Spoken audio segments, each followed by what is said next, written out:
ஆமா, எத்தனை பேர் சொல்லு, அனுமதித்ததெல்லாம் நன்மைக்காக, நடத்திடும் பாதைகளும் அதினதின்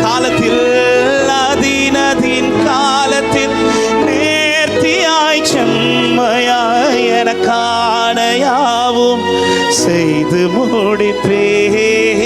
அதினதின் நேர்த்தியாய் செம்மையாய் எனக்கான.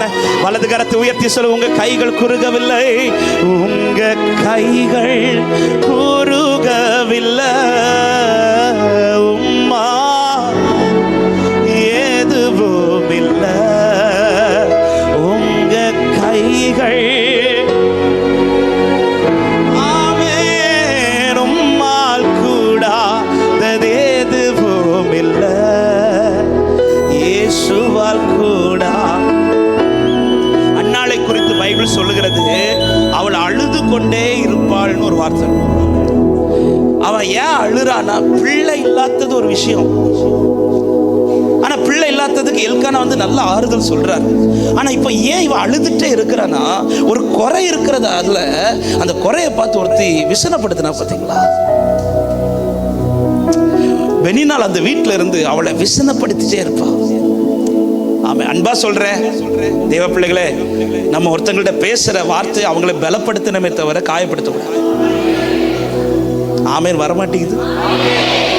நீங்கெல்லாம் பெனினாளா இருக்கிறது போல தெரியுது எனக்கு. அண்ணாளா இருக்கு. அண்ணால பாத்தீங்களா, அதுக்கப்புறம் ஆண்டவர் குழந்தையை கொடுத்தாரு, அதுக்கப்புறம் 5 பிள்ளைகளை கொடுக்கிறாரு. அது அண்ணாளுக்கு பிள்ளை ஆண்டவர் அப்படி தீர்க்கதரிசியா மாத்தி தேசத்துல கலர் ஷைன் ஆக்க வைக்கிறாரு. இப்படி ஷைன் ஆகிட்டு இருக்கும்போது அண்ணாள் எங்கேயாவது பெனினாள்கிட்ட போய் பார்த்து இல்லை என் பிள்ளை அப்படி சொன்னாரா? அதான் அண்ணாள். தேவ பிள்ளைங்க யாரை விசனப்படுத்திடக்கூடாது. ஆமே, நான் பேசுறது ஒருத்தங்களை பலப்படுத்துறோம். மரியாள் எலிசபெத் பிரைஸ் எல்லாம் சொன்னது வயிற்றுல இருந்த பிள்ளை. நம்ம ஒருத்தவங்களுக்கு பிரைஸ் எல்லாம் சொல்லும் போது அவங்க துள்ளணும், அவங்க தள்ளப்படாது. ஆமே, துள்ளணும், அவங்க சந்தோஷப்படணும். ஆமே, அதே நேரத்தில் சில குறைய கர்த்தர் அனுமதிச்சு உங்களை நடத்துறாருன்னா, அல்லது சில பாதையில் உங்களை கொண்டு போறாருன்னா, அவர் உங்களுக்கு செய்ய போறது மகிமையானது ஒன்று. அன்னாளின் கற்பம் பலவீனத்தினால் அடைக்கப்பட்டதல்ல, கர்த்தர் அவள் கற்பத்தை. இது பெனினாளுக்கு தெரியாது. கர்த்தர் இதை தெரிய வைக்க மாட்டார். ஆமென், தெரிய வைக்க மாட்டார். யோபுக்கு 42வது அதிகாரத்தில் ரெட்டிப்பான நன்மை கொடுப்பேன்னு சத்துருக்கு ஃபர்ஸ்டே தெரியும்னா கை வச்சிருப்பான்? சொல்ல மாட்டார். நம்மகிட்டே சொல்ல மாட்டார், சத்துருக்கும் சொல்ல மாட்டார். டைம் வரும்போது நிறைவேற்றி காட்டுவார், நம்மளை மகிமைப்படுத்தி நிறுத்துவார். ஈனப்படுத்தப்பட்ட நம்மை கர்த்தர் மகிமைப்படுத்தி நிறுத்துவார்னு சொல்றவங்க. ஹல்லேலூயா. ஆனா அன்னாளுக்கு முன்னாடி பெனினாளுக்கு எத்தனை பிள்ளைங்க தெரியுமா? 10 பிள்ளைங்க. ஏன் 10 பிள்ளைங்க சொல்றேன்னா, எல்கானா என்ன சொல்ற, 10 குமாரரை பார்க்கிலும் நான் உனக்கு அதிகம். அப்போ குறையாம பெனினாளுக்கு எத்தனை பிள்ளைங்க இருக்கும்? 10 பிள்ளைங்க. ஆனா நான் ஒரு கொஸ்டின் கேட்கிறேன், பெனினாளுக்கு ஒரு பிள்ளைக்கு பேர சொல்லுங்க. அடுத்த கொஸ்டின் கேட்கிறேன், அன்னாளுக்கு பிள்ளைக்கு பேர சொல்லுங்க. இதான் வித்தியாசம். கர்த்தர் உங்களை தலைமுறை தலைமுறைக்கு பேச வச்சிட்டு இருப்பா. நல்ல கையத்தட்டி ஆண்டவருக்கு மகிமை. அனுமதித்ததெல்லாம் நன்மைக்காக, நடத்திடும் பாதைகளும் நன்மைக்காக. அதினதின் காலத்தில் நேர்த்தியாய் செம்மையாய் எனக்கான யாவும் செய்து முடிப்பேர். அதினதின் நேர்த்தியாய் செம்மையாய் எனக்கான. வலது கரத்தை உயர்த்தி, உங்க கைகள் குறுகவில்லை, உங்க கைகள் குறுகவில்லை, உம்மால் கூடா. விசுவாசித்து சொல்லுங்க, அவர் கை குறுகலை என் லைஃப்ல. உங்க கைகள் இயேசுவே உம்மால் கூடா எதுவும் இல்லை, உம்மால் கூடா. இப்ப நான் செய்திக்குள்ள வர்றேன், வேகமா போறேன், கவனிங்க. இந்த இந்த இந்த வாலிபனுடைய வாழ்க்கை பிறவிலிருந்து குருடன்.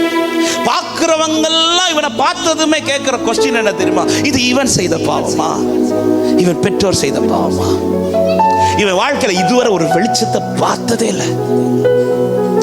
அவன் கண்ணிலையும் பார்த்ததில்லை, வாழ்க்கையிலையும் பார்த்ததில்லை. யார்கிட்டயாவது போய் வெளிச்சத்தை குறித்து கேட்கலான் இருக்கும்போது எல்லாருமே அடுத்த கொஸ்டின் என்னதான் கேட்கறாங்க தெரியுமா? இது நீ செஞ்ச பாவமா இல்ல உன் பெற்றோர் செய்த பாவமா? அதனால இப்போ யார்கிட்டையும் போய் பேசுறது கூட அவன் சரி, மற்றவங்க தான் பேசுறாங்கன்னு பார்த்தா சீஷர்களும் அதுதான் பேசுறாங்க.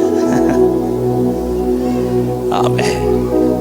சில நேரத்தில் பாஸ்டர்ஸும் அப்படிதான் பேசுவாங்க, ஆனா ஆண்டவர் அப்படி பேச மாட்டார். என் குறையா பார்க்காத ஒரே ஒருவர் நான் ஆராதிக்கிறேன், ஆண்டவர். இவ வாழ்க்கையில இந்த 9வது அதிகாரத்துல இருளை மட்டுமல்ல காட்டினது ஆண்டவர், பிற்பாடு வெளிச்சத்தை காட்டினார்.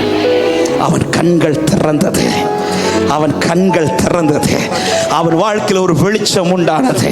இன்றைக்கு அநேகருடைய வாழ்க்கையில் இன்று கண்கள் திறக்கும், வெளிச்சம் உண்டாகும். ஓ, இதோ உதிக்கிற ஒளியினிடத்தில் ராஜாக்களை நடந்து வர வைக்கிற அந்த வெளிச்சம் உனக்கு உண்டாகும். ஆமென். எப்படி இவன் வாழ்க்கையில இந்த வெளிச்சம் வந்தது? வேகமா சொல்ற, டைம் ரொம்ப போகுது. ஆமென். இவன் வாழ்க்கையில வெளிச்சம் உண்டாகிறதற்கான 3 காரியம். ஒன்று, இயேசு அவனை பார்த்தார். 1வது வசனத்தை வாசிக்கலாமா? யோவான் 9:1. அவர் அப்புறம் போகையில் பிறவி குருடனாகிய ஒரு மனுஷனை கண்டார். ஒரு மனுஷனை கண்டார். அது யார்? அந்த பிறவி குருடன், இருளுக்குள் வாழ்ந்திருக்கிற இவனை இப்ப யார் பார்க்கிறா? அவர் பார்க்கிறது வரதான் இருள், பார்த்துட்டாருன்னா வெளிச்சம். ஆமென். ஹல்லேலூயா. இன்னைக்கு பார்க்கிறதுக்கு தான் வந்திருக்கிறீங்க, பார்த்துருவார், வெளிச்சம் வந்துடும். அவர் ஒருத்தனை பார்த்து, அதாவது பூமியை சிருஷ்டித்து அவர் பார்க்கிறாரு, இருளா இருக்கு, உடனே வாயில் என்னதான் வருது? வெளிச்சம் உண்டாவதாக. இப்ப இதுவரை ஏன் இவனுக்கு வெளிச்சம் வரலன்னா, இதுவரை யாரு பார்க்கல? இயேசு பார்க்கல. இயேசு கண்டார். இயேசு இதை முன்னாடி இவன் ஒருக்கா பார்த்தார், அப்புறம் 2வது ஒருக்கா பார்த்தார், இது 3வது முறையாக. இப்படி அல்ல, இயேசு கண்டார், அவ்வளவுதான். அவர் பார்த்துட்டார்னா மாற்றம் உண்டாயிரும். எத்தனை பேர் ஜெபிக்கிற பிறகு, ஆண்டவரே என்ன பார்த்துருங்கப்பா, இந்த மாலை நேரத்தில் என் குடும்பத்தை பார்த்துருங்க ஆண்டவரே, என் சூழ்நிலையை பார்த்துருங்க ஆண்டவரே. நீங்க பார்த்துட்டா போதும், உங்களுடைய கண்கள் என்னை கண்டால் போதும், நான் எழும்பிடுவேப்பா, நான் சுகம் பெற்றுவேப்பா, எனக்கு விடுதலை உண்டாகிறப்பா. அவர் பார்த்தார், அவர் பார்த்தார். இதுவரை அவன் லைஃப எல்லாரும் பார்த்தாங்க, ஆனா அவர் கண்ணு பார்க்கல. இன்னொரு காரியத்தை சொல்றேன், எல்லா கண்ணும் அவனை பார்த்துச்சே, மாற்றம் வந்துச்சா? இல்ல. ஆனா ஒரு கண்ணு பார்த்தா மாற்றம் வந்துச்சு. அன்பு உள்ளமே, நீ யாருக்கு முன்னாடி போய் நின்னாலும் மாற்றம் வராது, ஆனா இவருக்கு முன்பாக வந்து நின்று பார். இயேசு பார்க்கிற வாழ்க்கையில மாற்றம் உண்டாகும். இயேசு பார்க்கிறது போல உங்க வாழ்க்கையை வையுங்கள். அவருடைய பார்வை பட்டதும் யோபுக்கு எல்லாமே ரெட்டிப்பாய் வருவதற்கு வேதம் சொல்லுகிறது, கர்த்தர் யோபின் முகத்தை பார்த்தார். அவர் பார்த்தார். என் சூழ்நிலை ஒருக்க அவர் பார்த்துட்டா போதும், என் குடும்பத்தை ஆண்டவர் பார்த்தா போதும், என் வாழ்க்கையை ஆண்டவர் பார்த்தா போதும், என் ஊழியத்தை ஆண்டவர் பார்த்தா போதும், இந்த பட்டணத்தை ஆண்டவர் பார்த்தால் போதும், வெளிச்சம் உண்டாகும். அவர் கண்டார். இதுவரை அவர் கண்ணுக்கு இவன் படல, இப்ப அவர் கண்ணுக்கு பட்டார், அவ்வளவுதான். அவர் கண்ணு பார்த்ததும் அவர் வாழ்க்கையில் அதோட அந்த இருள் மாறுகிறது. அவர் பார்க்கணும். அப்ப அவர் என் வாழ்க்கையை பார்க்கிறதற்கு நான் என்ன செய்யணும்? என் வாழ்க்கையை பார்க்கிறதுக்கு என்ன செய்யணும்? ஏசாயா 55வது அதிகாரம், தெரிந்த வார்த்தைகள் தான். 6வது வசனம் இப்படி சொல்லப்படுது, நான் வாசிக்கிறேன். கர்த்தரை கண்டடையத்தக்க சமயத்தில் அவரை தேடுங்கள், அவர் சமீபமா இருக்கையில் அவரை நோக்கி. இந்த வார்த்தையை நான் நமக்கு புரியும்படி கர்த்தருடைய ஆவியான செய்தியோட நான் சேர்த்து சொல்ல விரும்புறேன். நீ அவரை நோக்கி கூப்பிட்டா அவர் உன்னை பார்ப்பார். எரிகோ வழியா இயேசு ஒரு நாள் பிரயாணம் பண்ணி போயிட்டு இருக்கிறார். பிரயாணம் பண்ணி போயிட்டு இருக்கும்போது அந்த எரிகோ வழியில அநேகர் பிச்சை எடுத்து கூட்டத்தில் ஒருவன் பிச்சை எடுத்து கொண்டிருக்கிறான். அவன் பேர் யாரு தெரியுமா? பர்த்திமேயு. அவனும் இவனை போல கண்ணு தெரியாது, இருளிற்குள் இருக்கிறவன். திடீர்னு அவன் சத்தமிட்டு எப்படி கூப்பிட தொடங்கிட்டான் தெரியுமா? தாவீதின் குமாரனே, இயேசுவே தாவீதின் குமாரன் எனக்கு இறங்கும் அப்படின்ட்டு சத்தமிட்டு கூப்பிடுறான். இவன் ஏன் சத்தமிட்டு இப்படி கூப்பிடுறான்? முதல்ல நான் ஒரு கொஸ்டின் கேட்கிறேன். இவன் அந்த வழியில இருந்து என்ன செய்து கொண்டிருந்தவன்? ஓகே, பிச்சை எடுக்கிறவங்க எப்படி கூப்பிடுவான்? இன்னும் அழகா கூப்பிடுறீங்களே. பிச்சை எடுக்கிறவங்க யாராவது பெயர் சொல்லி கூப்பிடுவாங்களா? நம்மளை கூப்பிட்டா நம்ம பிச்சை கொடுப்போம். நம்மள ஐயான்னு அது கொஞ்சம் தாழ்த்தி கூப்பிடாட்டாலே நம்ம கொடுக்க மாட்டோம். எல்லாரையும் ஐயா அம்மான்னு கூப்பிட்டவன் இப்போ ஒருத்தரை பேர் சொல்லி கூப்பிடுறாரு, இயேசுவே தாவீதின் குமாரனே அப்படின்றான். ஆமென். ஏன்னா அவனுக்கு தெரியும் அந்த நாமத்தை சொன்ன விடுதலை உண்டு. மேலே வானத்திலும் கீழே பூமியிலும் அதிகாரம் உள்ள ஒரே நாமம் இயேசுவின் நாமம். சொல்றவங்க நல்ல கைகளை தட்டி ஹல்லேலூயா ஹல்லேலூயா. இந்த நாமத்தை சொன்ன விடுதலை உண்டு. இந்த மாலை நேரத்தில் இயேசுவே என்று கூப்பிட்டு பார். உனக்கு ஒரு அற்புதத்தை கர்த்தர் உனக்கு செய்ய வல்லவராய் இருக்கிறார். அந்த நாமத்தை சொன்னா எல்லாரையும் ஐயா அம்மான்னு கூப்பிட்டவன் இப்ப இயேசுவேன்னு கூப்பிடுறான். இப்ப அவன் இயேசுவே கூப்பிடுறதுக்கான ரீசன் என்னன்னா, முதல் ரீசன் இதுவரை இல்லாத சத்தம் அந்த தெருவில் கேட்குது. அவன் டெய்லி கேட்கிற ஒரு சத்தம் உண்டு, ஆனா இப்ப அந்த சத்தத்தை விட ஜாஸ்தியான ஒரு சத்தம் கேட்குது. கேட்டதும் அங்க இருக்கிறவங்கள்ட்ட கூப்பிட்டு கேட்கிறான், என்ன இதுவரை இல்லாத சத்தம் இங்க கேட்குது? அப்ப அங்க இருக்கிறவங்க அவனுக்கு ஒரு காரியம் சொல்றாங்க, இயேசு இந்த வழியா. ஆமென். இதுவரை இல்லாத சத்தம் இந்த மண்டபத்தில் என்ன கேட்குது இன்னைக்கு? கேட்டா சொல்லுங்க, இயேசு இருக்கிறார், இயேசு இருக்கிறார். ஆமா, இதுவரை இந்த மீட்டிங் இங்க நடக்கலையே, இன்னைக்கு திடீர்னு ஒரு சத்தம் கேட்குது. காரணம் இங்க இயேசு இருக்கிறார். இயேசு வருகிறார் தெரிஞ்சதும் அவன் ஐயான்னு கூப்பிடல, அவன் அப்பான்னு கூப்பிடல, இயேசுவே. அன்புள்ளமே, நீ எந்த ஆழத்திலிருந்து நீ இயேசுவேன்னு கூப்பிட்டாலும் உனக்கு இறங்கி உதவி செய்ய என் ஆண்டவர் வல்லவராய் இருக்கிறார். விசுவாசிக்கிறவங்க சத்தமாய் ஆமென் சொல்லுங்க பார்க்கலாம். ஹல்லேலூயா. இயேசுவின் நாமம் இனிதான நாமம், இணையில்லா நாமம், இன்ப நாமம் எங்கள் இயேசுவின் நாமம். ஓ இணையில்லா நாமம், வானிலும் பூவிலும், வானிலும் பூவில் மேலான நாமம், வானாதி வானவர் இயேசுவின் நாமம், வானிலும் பூவிலும். ஹல்லேலூயா. சொல்லுங்க, இயேசுவின் நாமம், இயேசுவின் நாமம் இனிதான. சொல்லுங்க, அந்த நாமத்தை வாயை திறந்து சொல்லுங்க. இன்ப நாமம் எங்கள் இயேசுவின் நாமம். ஆமென். நல்லா கவனிங்க. இயேசு இருக்கிறார், இயேசு இருக்கிறார்னு தெரிஞ்சதும் அவன் பக்கத்தில் இருக்கிறவங்களை கூப்பிட்டு சொல்லல, எனக்காக தயவு செஞ்சு அவரை கூப்பிடுவீங்களா அப்படி சொல்லல. அவன் வாயை திறந்து சொல்றான், எனக்கு விடுதலை வேணும்னா நான் தான் வாய் திறந்து கேட்பேன். என் வாயில் அந்த நாமத்தை நான் சொல்லணும். நீதி உண்டாக இருதயத்தில் விசுவாசிக்கப்படும், ரட்சிப்பு உண்டாக நாவினால் அறிக்கை பண்ணப்படும். இன்னைக்கு நான் இயேசுவே என்று கூப்பிடாம எனக்கு எப்படி விடுதலை கிடைக்கும்? இன்னைக்கு அநேகர் வாயில இயேசுங்கிற நாமமே வர மாட்டேங்குது. தேவனை ரட்சிக்கப்பட்ட தேவ பிள்ளைகளை இன்னைக்கு இயேசு ஆராதிக்க மாட்டேறோமே. என் வாழ்க்கையில என்னைக்கு அவரை துதிக்கிற துதி குறையுதோ, என்னைக்கு அவரை உயர்த்துகிற அந்த மேன்மை என்னைக்கு குறையுதோ, ஒரு காரியத்தை நல்லா புரிஞ்சுக்கோங்க, நம்மளை அறியாமல் இருள் சூழ்ந்து கொண்டிருக்கும். இவன் யாரையும் கூப்பிட்டு, சரி எனக்காக இயேசுவை கூப்பிடுங்க, அவனுக்கு தெரியும் எனக்காக இங்க யார் கூப்பிட்டாலும் நான் கூப்பிட்ட விடுதலை. ரெண்டாவது, இவன் கூப்பிட்டதோட எல்லாரும் அதட்டுறாங்க. நீங்க வேற என்ன செஞ்சாலும் பிரச்சனை வராது, இயேசுவேன்னு கூப்பிட்டா பிரச்சனை வரும். அதே நேரத்தில் ஒன்று சொல்றேன், இயேசுவேன்னு கூப்பிடும் போது அதட்டுறாங்கன்னா புரிஞ்சுக்கோங்க, இயேசு பக்கத்தில் வந்துட்டார். இயேசு ஒருவேளை 4வது தெருவில் போயிட்டு இருக்கிறார். இவன் முதல் தெருல இருந்து இப்படி கூப்பிடும்போது யாராவது அதட்டி இருப்பாங்க? நம்ம பல நேரத்தில் ஜெபிக்கும் போது தடை வருதுல்ல, ஏன்னா இயேசு பக்கத்தில் வந்திருக்கிறார். நம்ம என்ன நினைச்சிட்டு இருக்கிறோம், ஐயோ தடை வருது, இன்னைக்கு நேரம் சரியில்லை, அதனால இன்னைக்கு ஜெபத்தை விட்டுறாத. அவன் ஜெபம் வரும்போது, ஜெபிக்கும் போது தடை வருதுன்னா பரலோகம் இறங்கி வந்துட்டு அர்த்தம். ஹல்லேலூயா. இன்னும் சத்தமிட்டு கூப்பிட்டு பார், உனக்காய் நிற்பார், உனக்காய் கிரியை செய்வார்.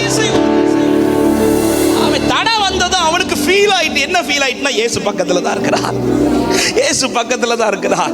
யார் தடுத்தா என்ன? 1 மடங்கு அல்ல 7 மடங்கு தீ எறிஞ்சாலும் இந்த நாமத்தை சொல்லி நான் கூப்பிடுவேன், இந்த தெய்வத்தை நான் ஆராதிப்பேன், எனக்கு விடுதலை வரும். அப்படி சத்தமிட்டு கூப்பிடுறானா அவனுக்குள்ள இருக்கிற நல்ல நிச்சயம் என்ன தெரியுமா? நான் கூப்பிட்டா அவன் நிப்பா, நான் கூப்பிட்டா நிப்பா. ஆமென். இந்த பீப்புள் கூப்பிட்டாதான் நிப்பேன். இல்ல நல்ல வசதி உள்ளவங்க கூப்பிட்டது நோ நோ நோ. இந்த பாஸ்டர் கூப்பிட்டாதான் நோ. இந்த தீர்க்கதரிசி இல்ல, இந்த ஏழையும் கூப்பிட்டா என் ஆண்டவர் எனக்கா இறங்கி நிற்பார்னு விசுவாசிக்கிறவங்க கைகளை தட்டி ஆமென்.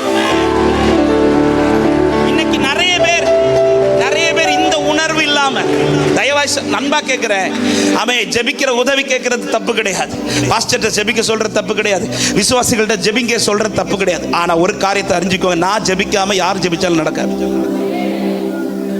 ஆமென். இப்பதான் சிலர் யோசி, ஓ அதனாலதான் எனக்கு நடக்கலையோ, நான் அங்கங்க ஜெப குறிப்பெல்லாம் எழுதி போட்டுட்டு இருக்கிறேன். நான் ஜெபிக்காம, நான் கூப்பிடணும். சில நேரத்தில் எனக்கு கூப்பிடுறதுக்கான பலன் இருக்காது பாருங்க. அப்போ இந்த கூட எல்லாரும் ஜெபிக்கிறாங்களா, அது எனக்கு சப்போர்ட்டிவா இருக்கும். ஆனா நான் கூப்பிடாம, நான் ஜெபிக்காம, நான் இயேசுவின் வாய் திறந்து சொல்லாம எனக்காக யார் நின்று பேசிட்டு இருந்தாலும் பிரயோஜனம் கிடையாது. கானா ஒரு வீட்டில் திராட்சரசம் குறைஞ்சதும் மரியாள் போய் சொல்றாங்க, திராட்சரசம் ஆண்டவரோட கிரியை செஞ்சாரா? ஆண்டவர் என் வேலை இன்னும் வரவில்லை. மரியாள் உடனே அந்த வீட்டுக்காரங்கள்ட்ட போய் என்ன சொல்லியிருக்கணும்?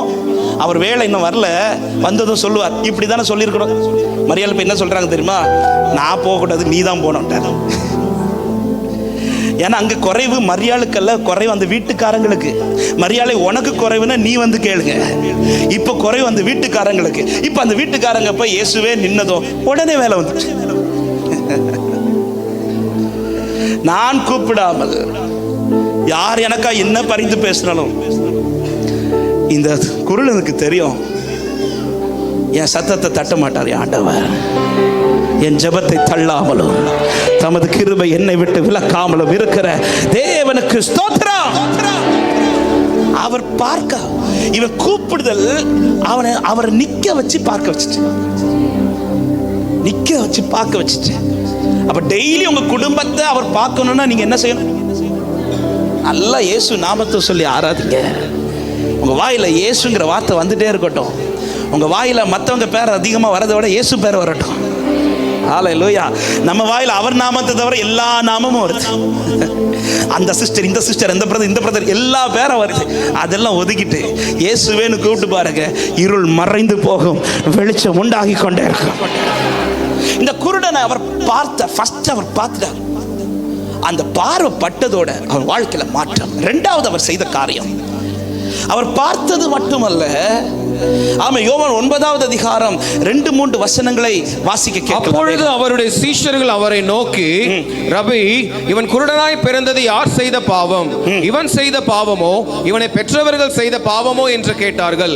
இயேசு பிரதியுத்தரமாக, அது இவன் செய்த பாவம் அல்ல, பெற்றவர்கள் செய்த பாவமும் அல்ல, தேவனுடைய கிரியைகள் இவனில் வெளிப்படும் பொருட்டு இப்படி பிறந்தார். நல்ல கவனிங்க. அவர் பார்த்தது மட்டும் இல்ல, இரண்டாவது அவர் என்ன செய்றார்னா இவனுக்காக பேசுகிறார். நம்முடைய ஆண்டவர் காண்கிற தெய்வம் மட்டுமல்ல, நம்முடைய ஆண்டவர் நமக்காய் பேசுகிற தெய்வம். ஆமென். இவன் கிட்ட யாரு இப்படி ஒரு கொஸ்டின் வந்து கேட்டாலும் யாரிடத்திலும் பதில் கிடையாது. அவன்கிட்டையும் பதில் கிடையாது, அவன் பெற்றோர்கிட்டையும் பதில் கிடையாது, அவனுக்காக நிற்கிற யாருக்கிட்டையும் பதில் கிடையாது. ஆனா இவனுக்குரிய எல்லா பதிலும் ஒருத்தட்ட மட்டும்தான் இருக்கு. ஆமென். இப்ப அவர் இவனை பார்த்ததுமே அத்தனை பேர் காது கேட்க அவனுக்காக பேசுறார். என்ன பேசுறான்னா, இது இவன் செய்த பாவம் அல்ல, இவன் பெற்றோர் செய்த பாவம் அல்ல, தேவ மகிமை இவனிடத்தில் வெளிப்படவே இப்படி பிறந்தான். ஹல்லேலூயா. ஒரு வார்த்தை நன்றாய் இருதயத்தில் ஆழமா எழுதி வச்சுக்கோங்க. அவர் வார்த்தையில எனக்கான எதிர்காலம் இருக்கு. அவர் பேசுற வார்த்தையில எனக்கான எதிர்காலம் இருக்கு. இந்த வசனத்துல எனக்கான எதிர்காலம் இருக்கு. நீ எந்த இருளுக்குள் இருந்தாலும் இந்த வார்த்தை உன் வாழ்க்கையில வெளிச்சமாய் வருமானா இது உன்னை எதிர்காலத்தை காட்டும். எத்தனை பேர் விசுவாசித்து ஆமென் சொல்றீங்க? யோசேப்பை குறித்து 105 சொல்லப்பட்டிருக்கிறது, கர்த்தருடைய வசனம் அவனில் நிறைவேறும் மட்டும் அவருடைய வார்த்தை அவனை புடமிட்டது. அவன் சந்திச்ச சூழ்நிலை எல்லாம் பார்த்தா இனி இவனுக்கு இதுல ஒரு வாழ்க்கை உண்டாகுமாங்கிற கேள்விதான் எல்லாருக்குமே. இஸ்மவேல் எடுத்து விற்கும் போது சகோதரர்கள் இருக்கிற நம்பிக்கை என்ன தெரியுமா? இனி இவன் வாழ்க்கையில தரிசனம் நடக்கவே நடக்காது. ஆனா நடந்துச்சு. எப்படி நடந்துச்சுன்னா, இந்த வார்த்தை அதை நடத்தி காட்டும். வானமும் பூமியும் ஒளிந்து போனாலும் கர்த்தருடைய வார்த்தை ஒளியாது. எனக்காக பேசுகிறவர். ரூத் போவாசின் வாழ்நிலத்தில் வந்ததும் அவளுக்கு செட்டையின் மறைவில் நிறைவான பலன் இதெல்லாம் சொல்லிட்டு இருக்கிறார். உடனே ரூத் அந்த போவாஸுக்கு அழகை பார்த்து சொல்லல, அந்த போவாஸ் கையில் இருக்கிற கதிரை பார்த்து பெருமையா பேசல. ரூத் உடனே போவாஸ் என்ன சொல்றாரு தெரியுமா? 2வது அதிகாரம் 13வது வசனத்தில் சொல்றார், நான் உம்முடைய வேலைக்காரர்களில் ஒருத்திக்கும் சமானமா இராவிட்டாலும் நீர் எனக்கு ஆறுதல் சொல்லி உம்முடைய அடியாளோட பச்சமாய் பேசினீரே. நீங்க என்கிட்ட பேசினீங்கல்ல, இந்த பேசுறதே போதும், எனக்கு ஒரு ஃபியூச்சர் இருக்கு. ஆமென். அந்த வார்த்தையை அவ கனப்படுத்தினா பாருங்க, அவள் வாழ்க்கை எப்படி மாறிச்சு தெரியுமா? 1வது அதிகாரத்தில் பெத்லகேமுக்குள் வந்தவள் தரித்திரமாய் வந்தாள். ஆனா 4வது அதிகாரத்தில் சரித்திரமா மாறுறாள். இனி ஒரு ஃபியூச்சர். நகோமி எப்படி கூட்டிட்டு வரானா, இனி உனக்கு ஒரு வாழ்க்கை தர. ஆனா போவாசின் வார்த்தையை கேட்டதோ ரூத் புரிஞ்சிச்சு, இனிதான் என் வாழ்க்கை. கர்த்தருடைய எங்க ஒரு இக்கட்டான சிச்சுவேஷன்ல, நெருக்கமான சூழ்நிலையில ஏதோ ஒரு விதத்துல ஒரு வார்த்தை உங்களை தேடி வருதுன்னா புரிஞ்சுக்கோங்க, இது முடிவு கிடையாது, இனிதான் துவக்கம். 80வது வயசுல திடீர்னு முச்செடி வற்றி எரியுது, அக்கினி. மோசே கிட்ட நெருங்கினது உள்ள இருந்து சத்தம், மோசே அப்படின்னு ஒரு சத்தம் கேட்குது. இப்பதான் மோசே தெரியுது, ஆண்டவர் பேசிட்டார். ஆமே. 80வது வயது என்பது மோசேயின் கணக்குப்படி மனுஷனுடைய ஆயுசு காலம் 70, பலத்தின் மிகுதினால 80. அதுக்கு மேல இருந்தா சஞ்சலம் தவிப்பு, நீங்க அதுக்கு மேல இருப்பீர்கள், நல்லா இருப்பீங்க. அப்ப 80 வயசுக்கு மேல இருக்கிற, அப்ப 80வது வயசுல மோசேயுடைய என்ன எதுவா இருக்கும்? இன்னைக்கா நாளைக்கா? ஃபுல் ஸ்டாப் போட்டு ஓட்டத்தை முடிக்கலாம் இருக்கும்போது அக்கினியா எழுந்தருன்னு சொல்றாரு, இதுவும் முடிவல்ல, இனிதான் துவக்கம் அப்படின்ட்டார். ஆமே. ஒரு காரியத்தை நல்லா புரிஞ்சுக்கோங்க, நான் போடுற ஃபுல் ஸ்டாப் அல்ல, என்னை சுற்றி இருக்கவங்களுக்கு போடுற ஃபுல் ஸ்டாப் அல்ல, என் ஆண்டவர் ஃபுல் ஸ்டாப் வச்சாதான் ஃபுல் ஸ்டாப். என் ஆண்டவர் முடிக்காம ஒரு லைஃபை முடிய கத்தர் விட மாட்டார். ஆமென் சொல்லுங்க பார்க்கலாம். ஆனா மோசே வார்த்தை வந்ததும் மோசே தெரிஞ்சிச்சு, இனிதான். யாக்கோபுக்கு அப்படி வானம் திறந்து வார்த்தை வந்ததும் படுக்க வச்ச கல்லை எடுத்து அப்படி நிமித்து வச்சுட்டார். ராத்திரி படுக்கும்போது எப்படி படுத்திருப்பாருமா? இனி என்ன அப்படின்னு படுத்திருப்பாரு. காலையில் எழும்பணும் சொல்ல, இனிதான் அப்படின்னு. இனி என்னன்ற நீ இனிதான்ற. ஆமா, வார்த்தை வந்துட்டல. ஆமா, யூரோப்ல தான் நடித்து படகு உடைஞ்சி உடைய போகுது, எல்லாரும் தத்தளிச்சு இருக்கும்போது பவுல் சொல்றாரு, ஆமா நாங்கள் தப்பி பிழைப்போம் என்கிற நம்பிக்கை எங்களுக்கு அற்று போயிட்டு, அவ்வளவுதான், முடிஞ்சு. ஏன்னா சூரியனையாவது சந்திரனையாவது பல நாட்களா காணல, எந்த அடையாளமும் இல்லை. அது மட்டும் இல்ல, அலை அடித்து கொண்டே இருந்ததுன்னு சொல்றார். பிரச்சனை அடிச்சுட்டே இருக்குது, எல்லாம் அற்று போயிட்டு முடிஞ்சிச்சுட்டு இருக்கும்போது கொஞ்ச நேரத்தில் பவுல் எல்லாருக்கும் முன்னாடி எழுந்து நின்று சொல்றார், இல்ல இல்ல இல்ல, எனக்கு சொல்லப்பட்ட பிரகாரமே நடக்கும் என்று நான் தேவனுக்குள் நம்பி இருக்கிறேன். எதை வச்சு சொல்ற? பரலோகத்திலிருந்து எனக்கு வார்த்தை வந்திருக்கிறது. ஆமென். இன்னைக்கு அநேகருக்கு வார்த்தை வருது. எத்தனை பேர் சொல்ல, இனிதான் என் வாழ்க்கை ஆரம்பிக்க போகிறதுன்னு சொல்றவங்க கரங்களை தட்டி ஆமென் சொல்லு. ஹல்லேலூயா. இனிதான் வாழ்க்கை.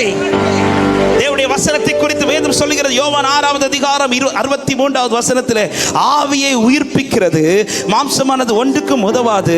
நான் உங்களுக்கு சொல்லுகிற வசனங்கள் ஆவியாயும் ஜீவனாயும் இருக்கிறது.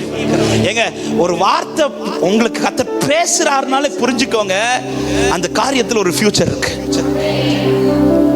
இயேசு இந்த இடத்துல எதுவுமே பேசாம போயிருந்திருப்பார்னா அந்த குருடனுக்கு இன்னும் பயம் இருந்திருக்கும். ஐயோ, அப்ப என் லைஃப் இப்படியே போயிருமா? அவர் பேசுறதை பார்த்தது அவன் நின்னுட்டான். எத்தனை பேரை பார்த்து பேசுறதெல்லாம் கேட்டு கேட்டு விலகி போயிருப்பான். இப்ப இயேசு பேசுறதை பார்த்தது, ஏன்னா அவனுக்கு தெரிஞ்சிச்சு, எனக்கு ஒரு ஃபியூச்சர் இருக்கு, எனக்கு ஒரு ஃபியூச்சர் இருக்கு. இன்னைக்கு இந்த வார்த்தையை சிலருக்கு தீர்க்க தரிசனமா சொல்றேன், உங்களுக்கு ஒரு ஃபியூச்சர் இருக்கு. எனக்கு கர்த்தருடைய வார்த்தை உங்களுக்காய் வெளிப்பட்டு கொண்டிருக்கிறது. ஆமென் சொல்லுங்க பார்க்கலாம். 3வது ஒரு காரியத்தை சொல்லி நான் ஜெபிக்கிறேன். 1, அவர் அவனை பார்த்தார். 2, அவர் அவனுக்காக பேசினார். 3, அவர் அவனை நடத்தினார். ஆமென். யோவான் 9வது அதிகாரம் அதோடைய 6-7 வசனங்களை வாசிக்கலாம். இவைகளை சொல்லி அவர் தரையிலே துப்பி உமிழ் நீரினால் சேருக்கி அந்த சேற்றை குருடனுடைய கண்களின் மேல் பூசி நீ போய் சீலோவாம் குளத்திலே கழுவு என்றார். சீலோவாம் என்பதற்கு அனுப்பப்பட்டவன் என்று அர்த்தமாம். அப்படியே அவன் போய் கழுவி பார்வையடைந்தவனாய் திரும்பி வந்தான். பார்த்தவர், பேசினவர் அவனை நடத்துகிறார். நல்ல கவனிங்க. தேவன் என்னை பார்க்கணும், தேவன் எனக்காய் பேசணும், அடுத்து தேவன் என்னை நடத்தணும். அவர் நடத்துறதற்கு யார் தங்களை ஒப்பு கொடுக்கிறார்களோ அவர்களை கர்த்தர் ஒரு நாளும் திசை கெட்டு போக விட மாட்டார். ஆமென். இப்போ இந்த நீங்க பிறவி இந்த குருடர்களுக்கு அற்புத சுகத்தை கொடுத்தெல்லாம் பார்த்தீங்கன்னா, பர்த்திமேயு இயேசு கூப்பிடுறா, வந்த உடனே இயேசு கேட்பார், நான் உனக்கு என்ன செய்யணும். அநேகர் வந்து அற்புதம் பெறுவாங்க, எல்லார்கிட்டயுமே கேட்பார், நீ இதை விசுவாசிக்கிறாயான்னு கேட்பார், அல்லது நான் உனக்கு என்ன செய்யணும்னு கேட்பார். இப்படி கேட்டு செய்வார். ஆனா இவனுக்கு ஒண்ணுமே கேட்க மாட்டாரு, அவராக செய்வார், அவராக செய்வார். அதனாலதான் திடீர்னு காரி துப்புறார், கீழே டப்புன்னு எடுத்து சேர எடுத்து கண்ணில் பூசுறாரு. நமக்கு தோணும், ஆண்டவர் அவனுக்கெல்லாம் சூப்பரா முடிச்சிட்டீங்க, எனக்கு இவனுக்கு சேர எடுத்து பூசிட்டு இருக்கிறீங்க ஆண்டவரே. அவன் ஆண்டவர் துப்புறது நன்மைக்கு. ஹல்லேலூயா. இதுல இன்னொரு சத்தியத்தை சொல்றேன், அவங்களுக்கு அப்படி செஞ்சார், அதனால எனக்கும் எப்படிதான் செய்வார்னு கிடையாது. கண்ணு திறக்கும், ஆனா ஒவ்வொருக்கும் ப்ராசஸ் வித்தியாசம். நம்ம நிறைய பேர் சோர்ந்து போறது என்ன தெரியுமா, அவங்களும் என்ன மாதிரி தானே ஜெபிச்சாங்க, அவங்களுக்கு அப்படிதான் நடந்துச்சு, நானும் அதே மாதிரி தானே ஜெபிக்க. எனக்கு உனக்கு துப்புவார், அடுத்து பூசுவார், அடுத்து போய் கழுவுன்னு சொல்லுவார். என்னாண்டவரே, அவனுக்கெல்லாம் இப்படி ஒண்ணுமே செய்யலே, அவனுக்கு நடந்தது அற்புதம், உனக்கு மகிமை. உன்னை பத்தி ஒரு அதிகாரத்தை எழுத போறேன், உன்னை பத்தி 10 வசனம் இல்ல, ஒரு சாப்டரே கர்த்தர் எழுத போறார். ஹல்லேலூயா. ஆமென். கர்த்தர் இப்ப அவனை நடத்துறார். இதனை ரொம்ப ஆச்சரியப்படுத்தினது, அவர் நடத்துறாங்கிறது எப்படி இப்ப நான் சொல்றேன்னா, அவர் துப்பி சேர பூசும்போது அவன் ஒரு வார்த்தை கூட கேட்கல, ஏன் ஆண்டவர் இப்படி செய்றீங்க. அவரால் நடத்தப்படுகிறவர்கள் அவர்கிட்ட கொஸ்டின் கேட்க மாட்டார், அவங்க கொஸ்டின் கேட்க மாட்டார்.